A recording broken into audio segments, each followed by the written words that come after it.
Here's your Storm Track 7 forecast.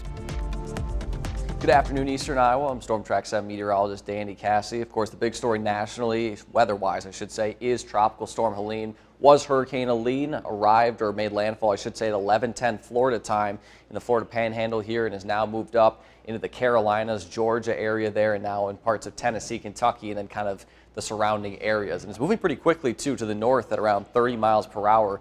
Winds right now, so it's been downgraded, made landfalls Category 4, now is a tropical storm, but there's so much rain with this. There's still going to be a lot of flooding, unfortunately, maybe even some tornadoes out of this, so still a very strong storm, even though the wind or the category per se is lower. And what it's going to continue to do is kind of just move to the northwest and then kind of settle right in the Kentucky, kind of southern Indiana, southwest Ohio region. So for us, all we're going to see are the clouds out of this. We're not going to see any rain. In terms of areas to add on to what they've already received, some areas in northwest South Carolina, northeast Georgia, there, western Tennessee, or I should say North Carolina, eastern Tennessee. Some areas have seen up to a foot already of rain to add on maybe 3 to 5+ inches of rainfall. So again, not only did the Panhandle, of course, get hit pretty hard last night, but now we're seeing this storm continue to move to the north, provide a lot of heavy rainfall, and unfortunately a lot of flooding will be happening across much of the eastern seaboard and a lot of the southeast. Again, as I mentioned, we're not going to see any of this, unfortunately. It has been very dry this September. Some areas are going to probably hit records for the lack of rainfall through the month of September. It looks like the start of October is pretty dry as well. All we're going to see is that northwestern extent of the cloud cover with Helene. That'll continue to move a little bit to the northwest. To the farther southeast you live, more cloud cover you'll see, but you'll still see some sunshine peek through those clouds. So for this evening, again, beside the cloud cover will be pretty nice, will be warm.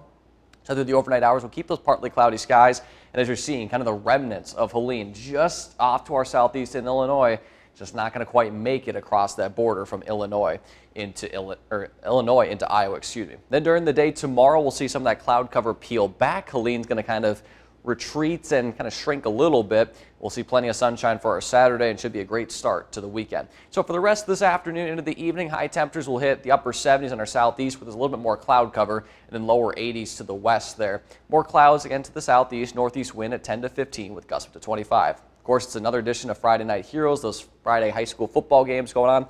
Should be great weather for that. Kickoff temperature in the upper 60s and low 70s. Northeast wind at 5 to 15. We'll have those partly cloudy skies. Dew points are comfortable too in the 50s, so should be great playing weather and then obviously viewing weather for any of the spectators.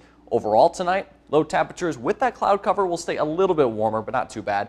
Lows in the mid to upper 50s, northerly wind at around 5 to 15. Then to start off our weekend, a little bit warmer with those clouds retreating, so I think widespread low to mid 80s is definitely in the picture for us.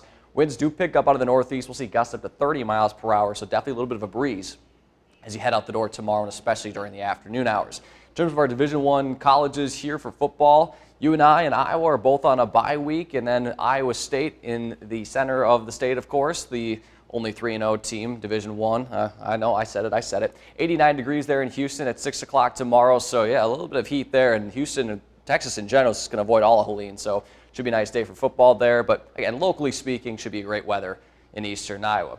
Those dew points, we're still very dry. We still only have dew points in the mid-50s with those temperatures in the 80s, so we're not going to really see a whole lot of moisture around here and therefore a lot of rain. But Monday does get a little bit higher into the lower, or I should say upper 50s and lower 60s, and you might be thinking, okay, Danny, where's this going? I can't see that. Yeah, that was on purpose. That's how far the dew points are going to drop. It's going to be in the low 60s on Monday, down to the 30s on Tuesday, lower 30s at that, so it wouldn't even fit on the page anyway.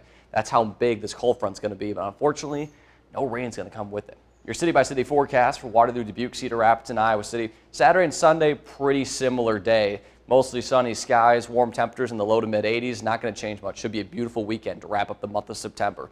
Heading into October, that cold front, it's almost like it has an internal clock. It says, all right, October's here. Here comes the cooler weather. That moves in Monday night. We'll have highs in the mid to upper 60s on Tuesday, so definitely more of a fall-like day. But that doesn't last very long. That dry air allows temperatures to fluctuate quite a bit. We're back in the 70s for much of next week. There might be a slight chance of a rain chance, a little glimmer of hope. At the end of next weekend, we could see a couple of storms there the next Sunday.